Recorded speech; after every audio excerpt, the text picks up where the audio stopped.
You are now listening to The Jason Damico Show.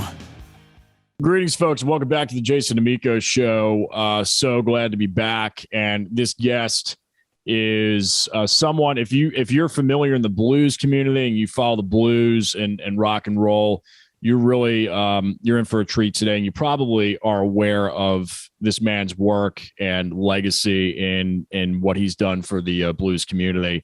Our guest is known for forming the famous Music on the Couch series on Blog Talk Radio since 2010. And he's been honored to speak to musicians and those in the business about their lives and careers on that show. He's hosted over 585 shows to date with over 1,500 different guests interviewed. And since 2012, he's established the show at Rum Boogie Cafe, the famous venue on Beale Street in Memphis, Tennessee, during the International Blues Challenge Week. And in 2014, he began managing Taz Crew, an admired, successful blues artist on the circuit. And soon to follow that, he would establish Barra House Entertainment to handle more engagements and management. And on top of all that, he's an experienced MC and reputable stage manager for the industry and live events. Please welcome to the show, ladies and gentlemen, Mr. Vinny Marini. See you, my friend. Thank you, Jay. I appreciate you. Thank you very much for the invite. Yeah, well, thanks so much for covering. I do all the interviews. I think this is. I'm sorry. I think this is only my second interview, second time I've ever been interviewed. Yeah, exactly. Like this. So it's kind of it's turning. Yeah. It kind of like turns it inside out. Well, let me ask you. Absolutely. Let me ask you. So I was reading your bio and a lot of great stuff here. Originally from the Bronx, and in college you went to Rochester. Yeah. So walk me through kind of your beginning stages of how you got involved with music in the first place. That's simple. I was 13 years old. I was in a band. Our bass guitar player left, and everybody looked at me and said, "Guess who's going to play bass now?" I bought a bass guitar and a bass amp, and very quickly realized I couldn't play the damn thing and I couldn't sing a note, so I wasn't going to be in a rock and roll band. And I wanted to do something with music. So I had a friend who had a CB radio, and we set up our turntable with speaker right near the CB radio, and we went on the CB radio and we started doing a radio show until the authorities came by and said, "You're not allowed to do that." So I went to RIT, and my first day on campus, I walked into the radio station and said, "I want to do a radio show." And they said, "Can you be here tomorrow at 2:00 in the afternoon?" And I said, "Sure." And I was on the air at 2:00 in the afternoon the next day. Had never been in the studio before. I had 5 minutes in the studio to figure it out. Wow. How it all worked. We were using LPs back then.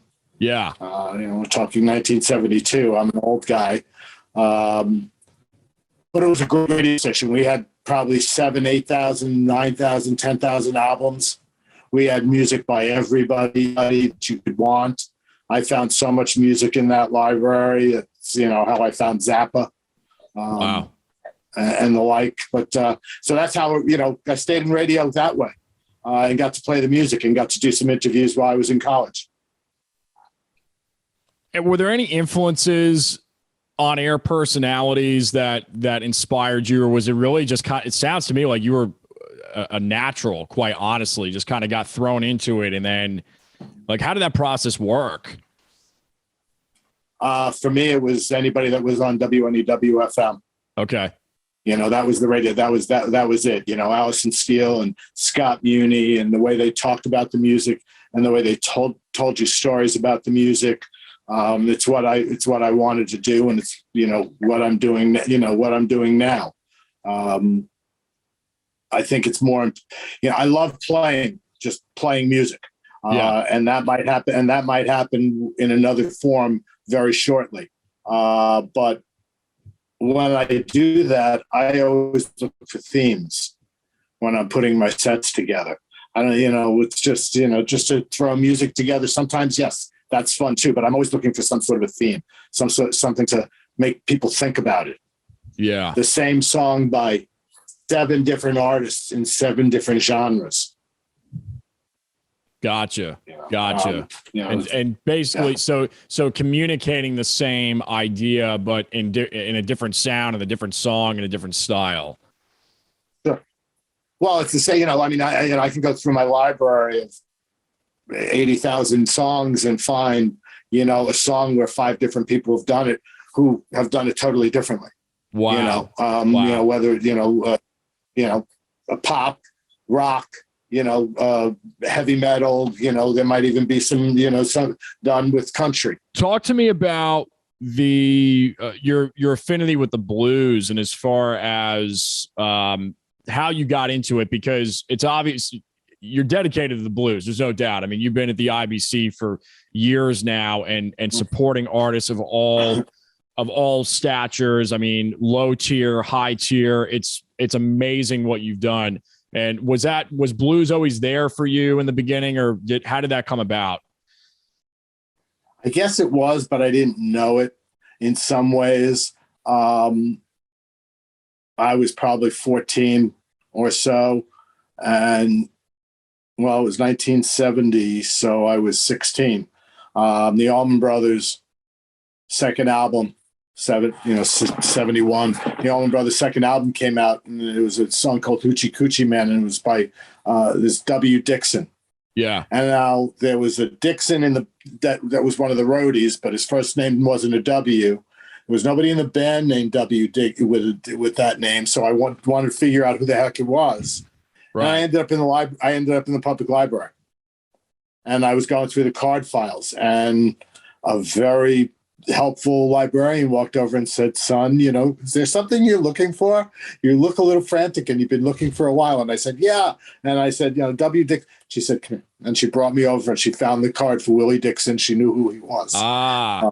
And so that kind of got me into that's where the blues found me. But obviously I went through the whole, prior to that, the English invasion. Yeah. And liking what I was hearing, but not realizing what I was listening to was Willie Dixon and Muddy Waters being done by other people. And the Stones kind of told you about them and featured them. Led Zeppelin kind of hit it. I've liked all kinds of music. I mean, I love Pink Floyd. I mean, I've been to 4 or 5 Pink Floyd concerts. I love them. I spent a day with Rick Wakeman from when he was doing one of his solo tours, and it was just so cool to hang with somebody so talented. And I've been able to meet so many talented people over the years. I'm still amazed that people want to actually take their time to come on my show. Because honestly, and I've said this before, when I decided to do music on the couch, I had been doing another show on Blog Talk Radio that was a comedy show, and I was sort of like the musical entertainment part of it, and bring in musicians. I said, "Well, what day of the week am I going to do it?" And I said, "Well, hell, do it on Mondays. Most musicians don't work on Mondays." So in my own narcissistic way, I said, "Sure, they're one day off a week. Of course they want to talk to me. Who the hell knew who I was?" But it's worked out well, and I've been blessed by people wanting to come on and talk, and come back. I mean, I've had people on 6-7 times. Yeah, I noticed that. I mean, Samantha Fish has been on 3 times. I noticed Papa Chubby's been on a few times. I mean, many of your artists that you've interviewed have come back. And I've had, Brandon Santini has allowed me to do 2 or 3 world premieres. Jeff Jensen has let me do a few world premieres. I've done them with Taz, of course, Mick Colassa, and some other artists, and I've got a couple coming up that I'm not going to talk about right now, but people who've said, we'll do it, we'll, before it even goes out to anybody else, you'll get a copy and we'll come on the show. So very cool. Those are fun. To talk about the pandemic just a little bit, I mean, this has been a crazy time for everybody, and I'm glad to see that you're doing well. We haven't seen each other since probably 2014.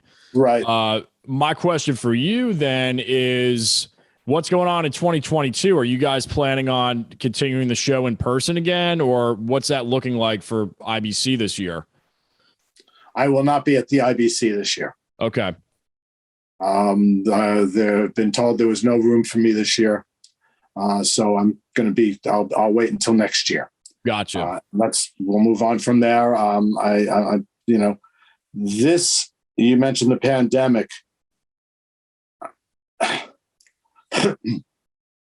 Because there was no IBC last year, I spent time and I went through the 9 years I had been at the IBC, and I put together 4 shows, 4 3-hour shows. One was women-led bands, one was youth, one was international, and one was USA bands. And as I was putting it together, I kind of felt like I realized a couple of things. One was I asked the same damn question too many times. So when you're putting together a compilation, you might hear the same question too many damn times. So you come up with better questions, Vinny. And the other thing was that the stories, the history and the stories. I mean, I got to meet Brad Stivers when he was 14 or 15.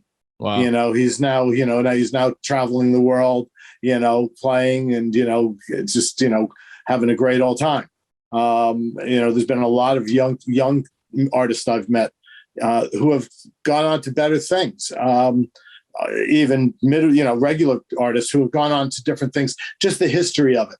And I think this year the stories would have been really compelling from some of the bands on how they got to Memphis. So I'm sorry that we're not going to be able to tell those stories on the show, but hopefully we'll be back in 2023, doing the live shows. I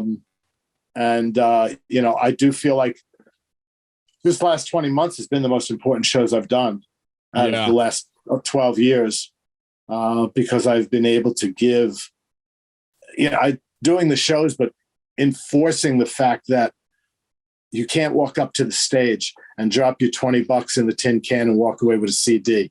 You have to go to your keyboard. You have to type in this URL. You have to put in your credit card number. Whoa, wait. I got to go get my wallet so I can have my credit card near my computer. It's a little bit more difficult, but it's even more important that you continue to do those things. And I actually saw it on Twitter today, and I was really angry. I saw it on Twitter today, and maybe they were listening to my show on Monday, because Monday night I said a couple of times, there are these cargo ships off the coast. We've got this problem with getting all of this merchandise to the stores. Yeah. Every musician I know has CDs sitting right next to their desk. Go to their website, order music, and give music for the holidays. There's no better gift than music anyway. This year, even more so. Yeah. That's great. So, I mean, yeah, and somebody actually put it on Twitter today, and I was like, damn. But I mean, I think I think it's been very important to remind people, and I've tried to squeeze in as many people as I could in the last 20 months. But it's been interesting to hear how the industry has come together. Right. The musicians pivoted. Live streaming obviously took off. And in the beginning, when I first started doing the show, we used to talk about the fact that the good news is anybody can get their music heard. The bad news is anybody can get their music heard. Right. Well, that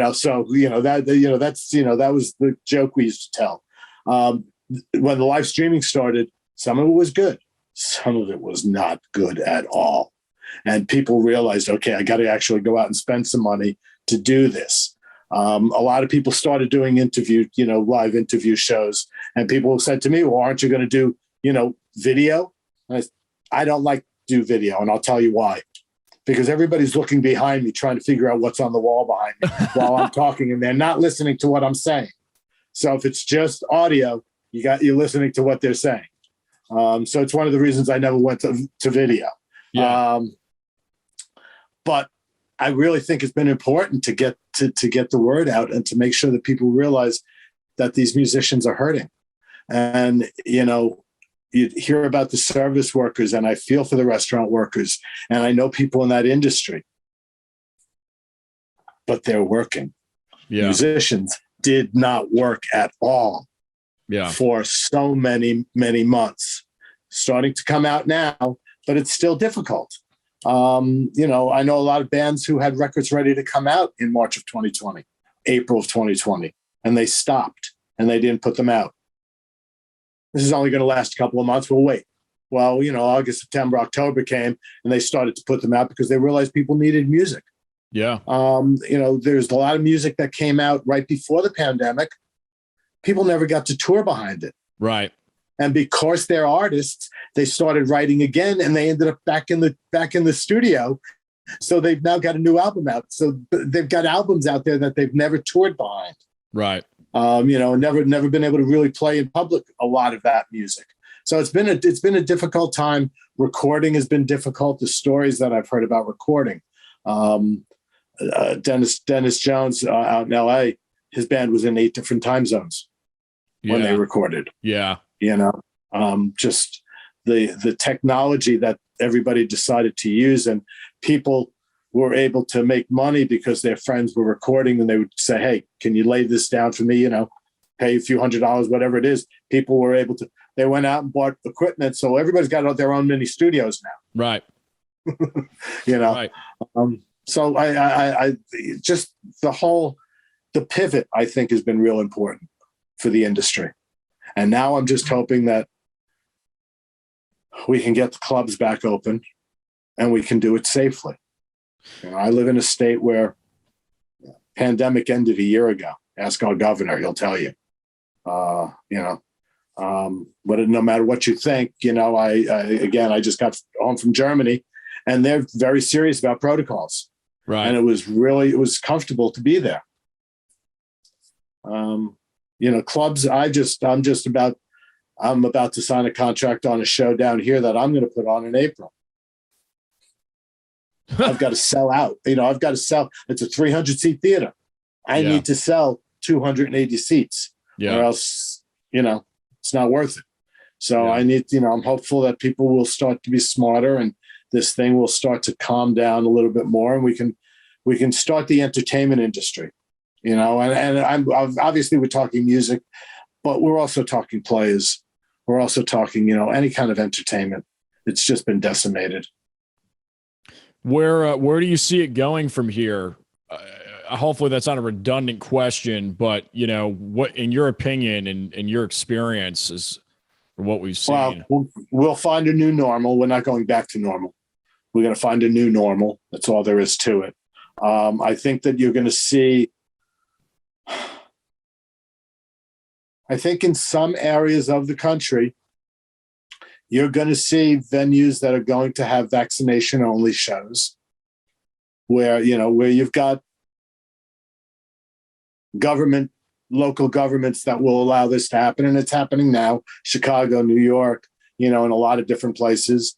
Some states you can't, you know, it's not happening. I think you're going to see some vaccination only shows. I think you're going to see people in venues wearing masks in 2022 and 2023. I mean, you've seen the pictures for years from over in Asia, you know, from Japan, that people wear masks all the time over there. I think we might get close. You know, I think part of our population might get to that. I think music's going to come back. I think live music's going to come back. I'm not sure the bands are going to hug you and jump into, you know, the sweaty crowds, especially those who have young kids. I think everybody's got to just do what they're going to do and try to continue to stay safe. And remember, this isn't political, it's health.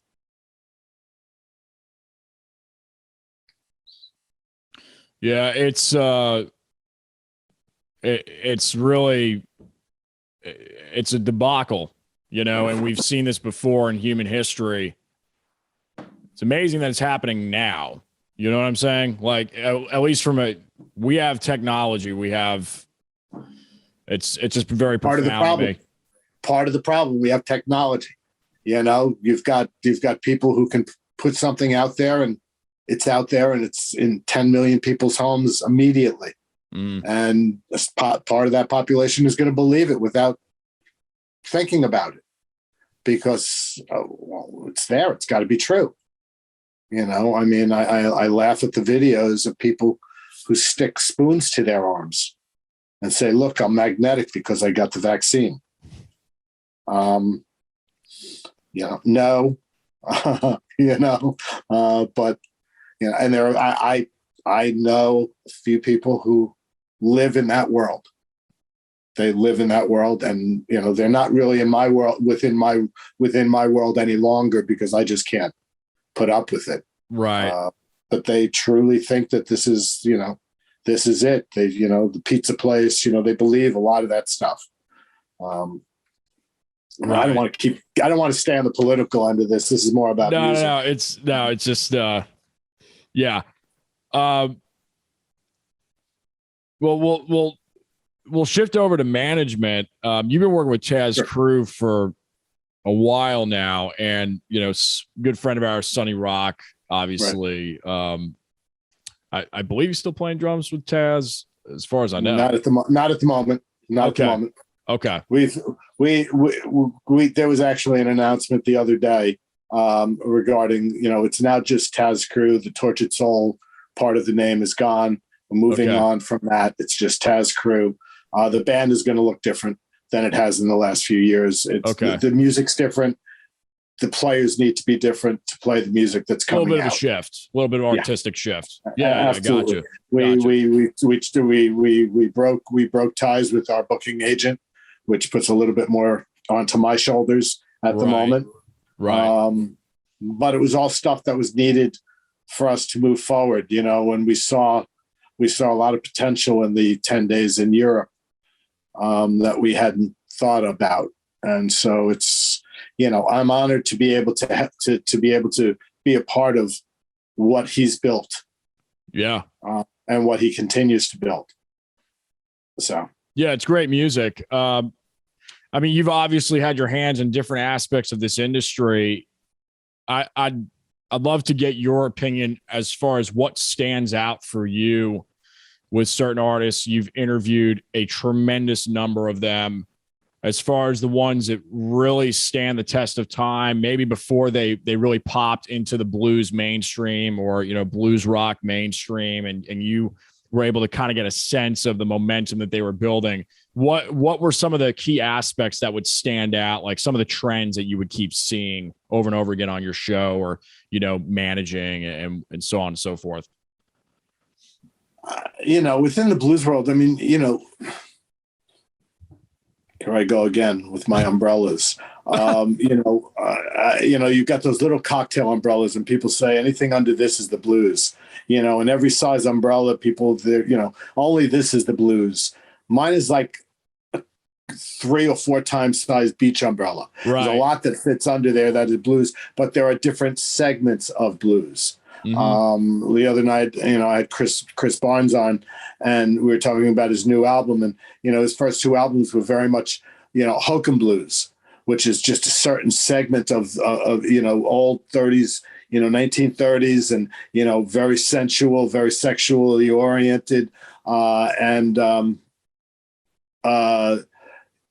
talking about the fact that this new album, even though people have used the term, is really not. It's really not. He's sort of found his own voice, and a lot of it's now new music. So, you know, just because somebody starts somewhere doesn't mean that's where they're going to end up.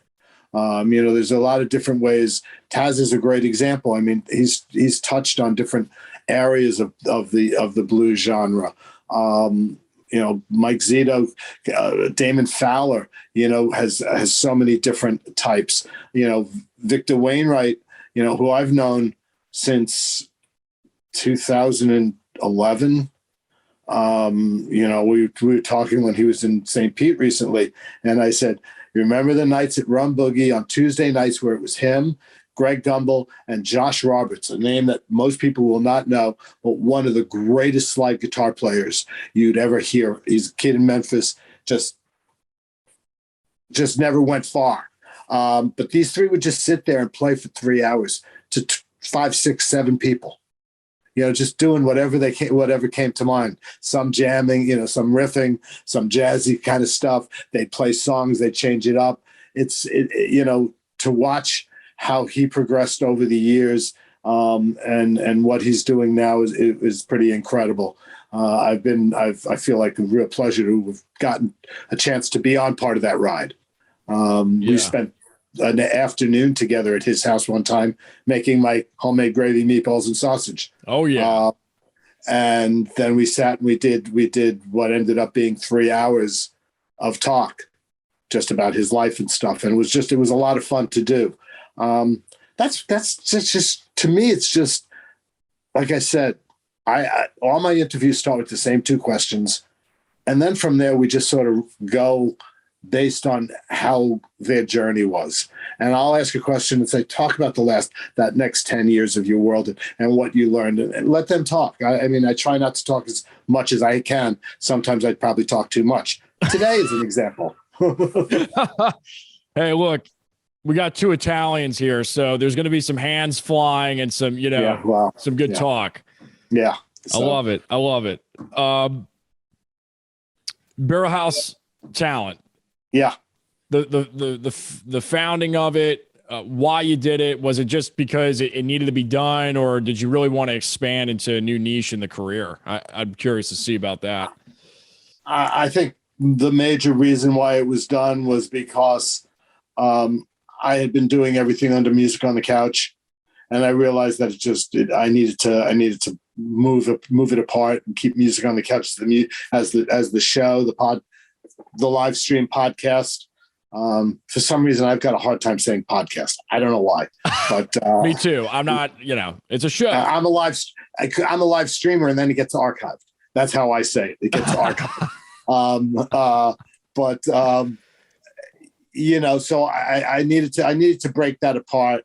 I tried to work with a number of other people. Some of it worked for a while. Some of it didn't work at all. Some of it worked for a while, and then it just wasn't what it was. I tried a number of different things to see where I fit, what my niche was. I didn't do well in a few of them. Tour support, I wasn't the best. Though I do it with Taz constantly, but with other people, I just wasn't. Sometimes it doesn't click. I know that there are probably a few people out there that I've worked with in the past who were not happy, in the end. And to them, I've always apologized. I said, I'm sorry if you're not happy. I'm not giving back. I can't get back money. It's just, that would be silly. But, I've gotten people work. Right now, Barrel House Talent is the organization that takes care of Taz Crew. I'm going to be doing booking through there, but the management is through there. Also, probably a couple of select booking people that I will be booking on small. I was going to open it up to a few other people, but with our deciding to break ties with our old booking agent, Road Dog, again, that's put a little bit of pressure on me, and I've asked a couple of the artists who I want to work with to sit back and wait for a little while and let me get organized, because the last thing I want to do is fail somebody. Right. So okay. Barrel House is in, and Barrel House is also, when I first moved to New Jersey, to Florida, within the first couple of months, I had found a venue. And I put on 3 shows. I put Murray Kinsley and Wicked Grin, Rusty Wright Band, and Nisi, which was the last time I saw Larry. But anyway, and that was going great. And then the pandemic hit, and the people who own that venue, it's a very cool little listening room type venue. They don't want to do anything anymore. Yeah. I have found a small theater here in town that is willing to do some stuff with me, and there'll be an announcement soon about something coming up the beginning of the first quarter of 2022. And if I can get that to work, I'll be putting on more shows. That'll be under the Barrel House umbrella also, just from a business standpoint. It's easier. And here in Florida, you have to be licensed. Yeah. One of those things behind me.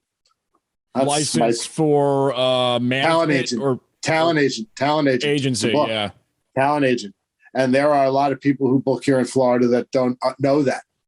And, you know, I know some, you know, I tell them all the time, you got to get your license. What's that process look like? How does one go about that? Again, I think there's only 3 states that make you do it: New York, Florida, California. Yeah. I needed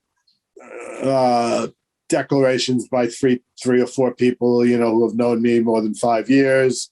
They did background check. Right. The other stuff was kind of basic, but it was just, and then taking out the checkbook and writing checks. Right. You've got to be bonded and licensed. So you got to pay for bonding. So it's, it's a financial thing. As someone explained in the beginning, you don't pay personal income tax in Florida, so they got to make their money some way. So they get you every way they can. Yeah. There are a lot of businesses in Florida you're supposed to be licensed for. Now, is everybody licensed for them? I don't know, but so that was unusual to me, coming from Mississippi, where it didn't matter. But as soon as I heard, I immediately jumped on it because I wanted to make sure that I was running legal. Right. Understandable. And stage management, emceeing, all of that. I'd love to touch on that part of your career. You've had a vast amount of experience with that. It seems like it goes with the hosting side of the industry as well, conducting interviews. How does that differ a little bit? There are different theories about festival MCs.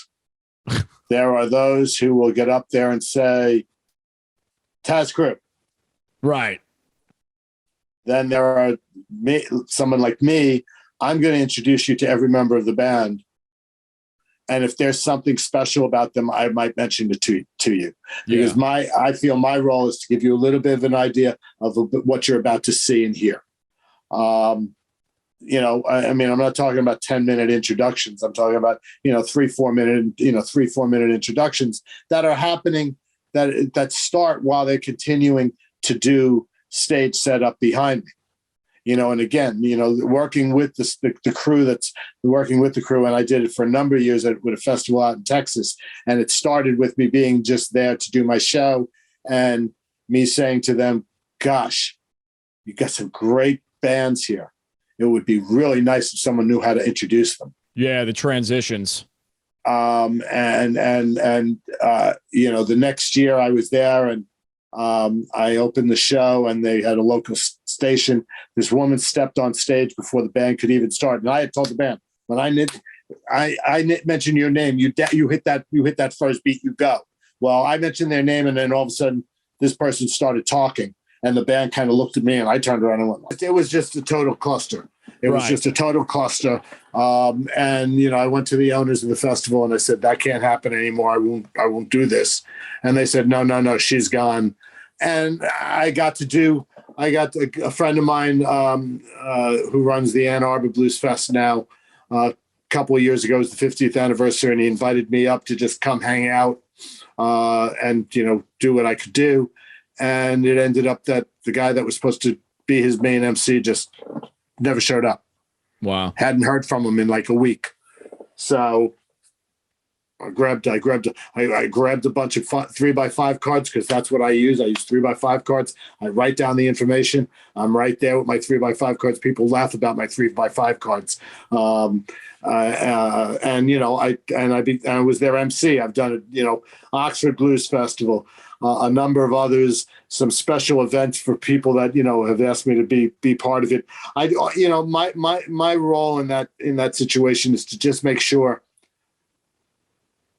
turnaround is within 20 minutes. I'd like 15-minute turnarounds between acts.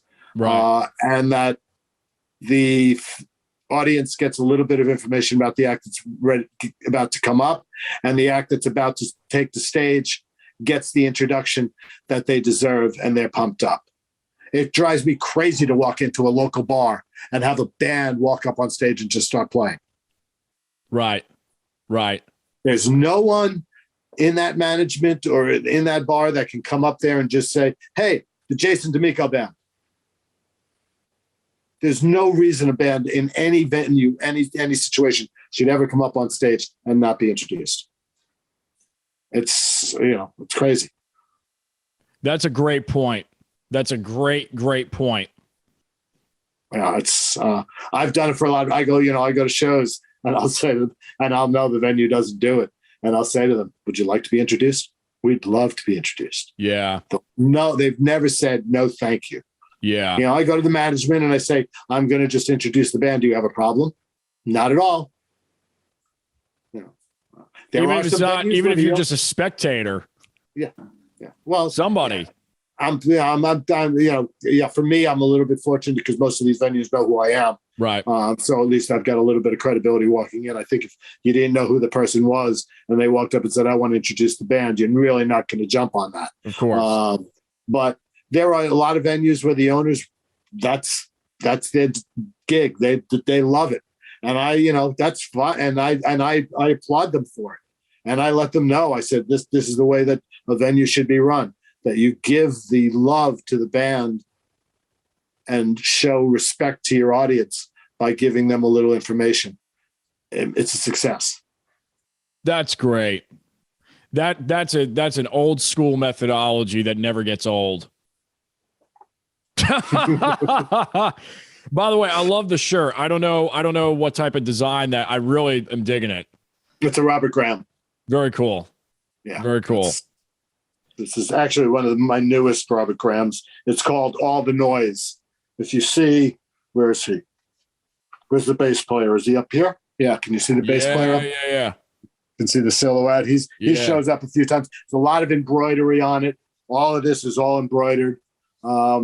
It's my addiction.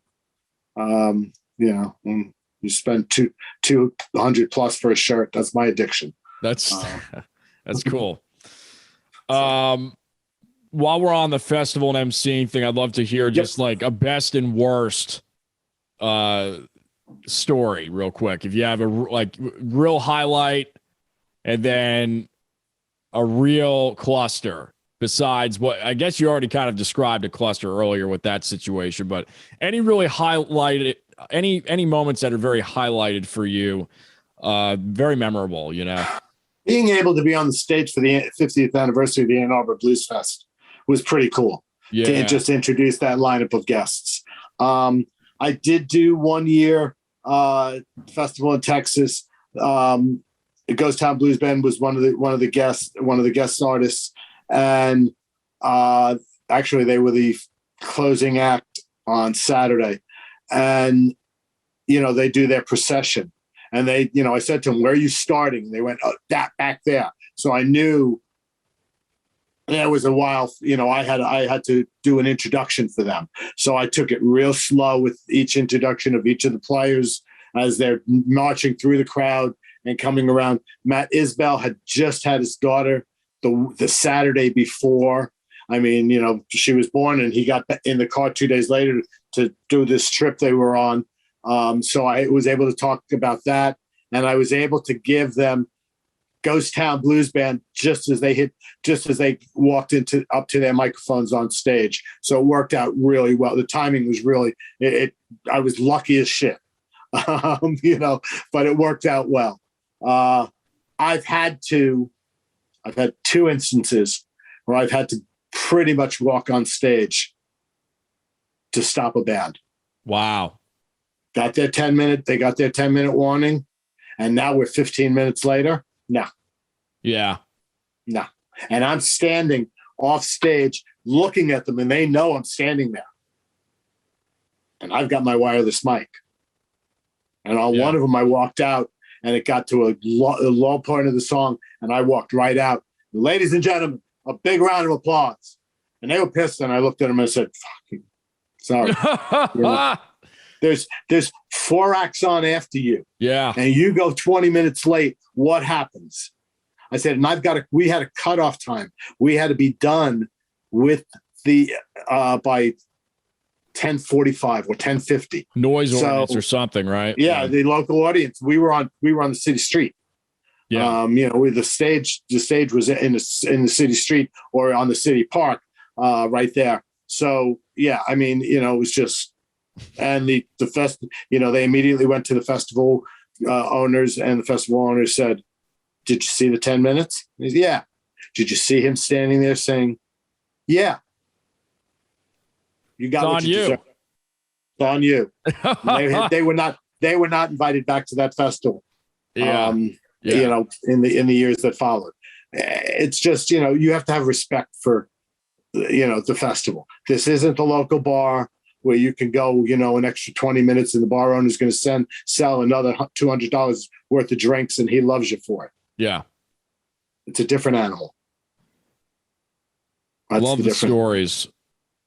I'd love to also kind of talk about what you've got planned coming up for next year, bookings. If there's anything that you do want to take the opportunity to talk about here, you're more than welcome to. Anything that folks can look out for, any links, we'll put them in the description box below on YouTube, Spotify, iTunes, iHeart, all those outlets where people are listening and watching. Again, the Taz Crew, we're out there. We're booking for Taz. We're booking the U.S. We're looking at bookings in Europe the month of April, Germany, Belgium, France. We'll go anywhere else we can go, other than probably the UK, because that's just impossible to get into. Yeah. But also in the US, we're looking to do, a Southwest run this year with him, possibly leading into, along the West Coast. We did that a couple of years back. It's time for us to do that again. As far as my show is concerned, I will have, even though I will not be at the IBC this year, I will do 2 preview shows, the 3rd of January and the 10th of January, where I will have past challengers and judges, venue coordinators come on to just talk about, what it's all about. Then those are very important for people coming for their first time. Right. Right. So we'll do that. We'll do those. There's going to be a very big announcement about Music on the Couch coming up, probably within the next 2 weeks. We're just finishing up. We're finishing up some things with that. As far as, booking here in Florida, barrelhousetalent.com, barrelhousetalent1@gmail.com is my email. We will be doing some bookings in the, what they call the Nature Coast part of Florida, which is north of Tampa, St. Pete, going up, through Weeki Wachee and, all of that whole area where I am. And hopefully going to be putting on some shows and being able to bring some music to this area. Because right now people want to go to see it. They got to go to Tampa. They got to go to St. Pete. It's an hour away. So, then you got to drive home. So, it's a little bit more, if I can find I'm talking to a couple of bars for doing bar stuff, but this theater I think is going to be a great outlet for some higher end acts in intimate settings. So very cool. So, and then just, Music on the Couch, yes, there's going to be a big announcement about it, but it's going to be the same. I'm going to be talking to musicians you should know. And it's always live. It's always uncut. And when I say uncensored, that doesn't mean we drop F-bombs and S-bombs. It just means that there's nothing it's nothing that the musician can't talk about. Of course. The musician wants to bring up a subject, we'll talk about it. Yeah. We're not going to say, oh, no, you can't talk about that. We can't talk about that. No, we talk about it. We talked about, a lot of the stuff that went on, the riots, the black, and the treatment of, Black Lives Matter, and and they do, and it's important, and everything that's gone on in the last 2 years, and the fact that we seem to have just become these two factions in this country. It's just scary, and we need to find some way to get it back together. And music has always been the common and the collective. I just hope we can do that. I hope we can continue to move on. No, I relate. We always keep a real open policy here on this show. It's uncensored, same thing, because I believe in the freedom of speech, believe in, all of that. And people, whatever the point of view is, you're going to be heard. Sure. That's it. Sure. Yep. Yeah. So this has been really cool. I really appreciate you taking the time to be on and for us to reconnect. I've got one last thing that I do at the end of each show, which is it's called the Shootout, which is or the popcorn answer, whatever you want to call it. It's like I'll say one word that's related to the guest, and you just fire a word back that just comes to mind. And deep breath. Yeah, no pressure. No pressure. I need a hit first. Okay, go ahead. Radio. Old fashioned. That's cool. I like that. Interview. In depth. Man, you're knocking these out. This is great. Blues. The roots. Everything else is the fruit. I worship at the altar of Willie Dixon. That's good. I haven't heard that one before. That's good. I like that. Willie said, the blues are the roots. Everything else is the fruit. Man, I worship at that altar. That's it. That Willie is so good. So good. Rock.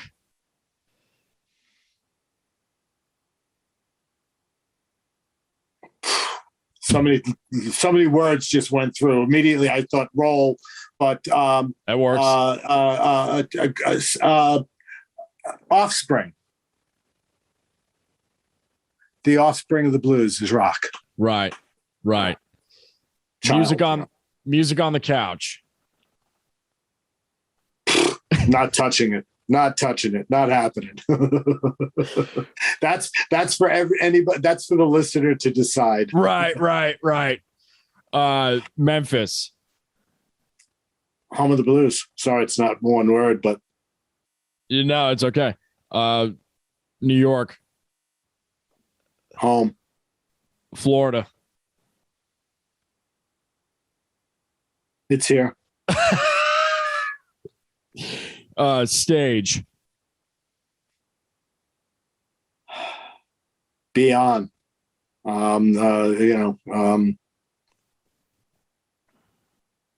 What's the word? Lights. Stage means lights. Yeah.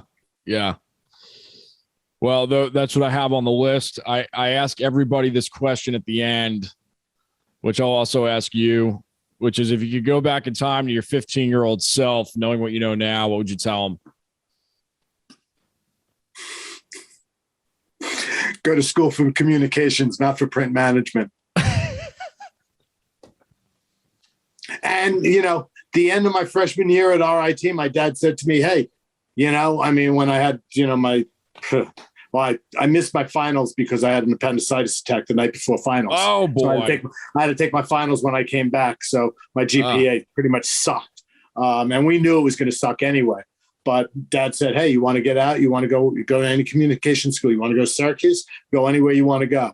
And I had met a few people who became the core of my family. Who are still my family, my fraternity brothers. They're still they're still my closest friends. We still talk, every at least once a week. It's just we have get-togethers every year, and we 35, 40. This year, 22 people came. This year, the year before we had 55. From all over the country. So I that's why I decided not to do it. But I would have told my 15-year-old self, you'll make good friends somewhere else too. Though there's a few people I'm glad I met.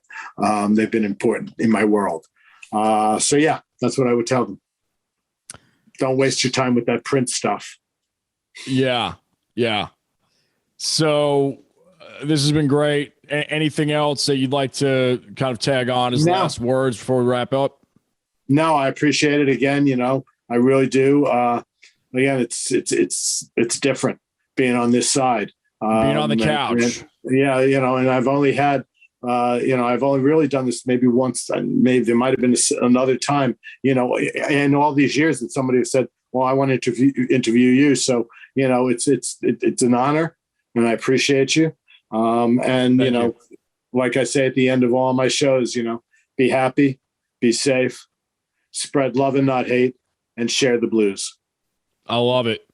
I absolutely love it. And it's an honor to have you. So Thank you, feelings Jason. mutual, and likewise. Perfect. Want to thank everybody who's been watching, listening. You've been watching and listening to the Jason Damico show. Don't forget to give Vinny a follow, Barrel House Talent a follow, like, subscribe, share, and we'll see you all on the next episode. Peace.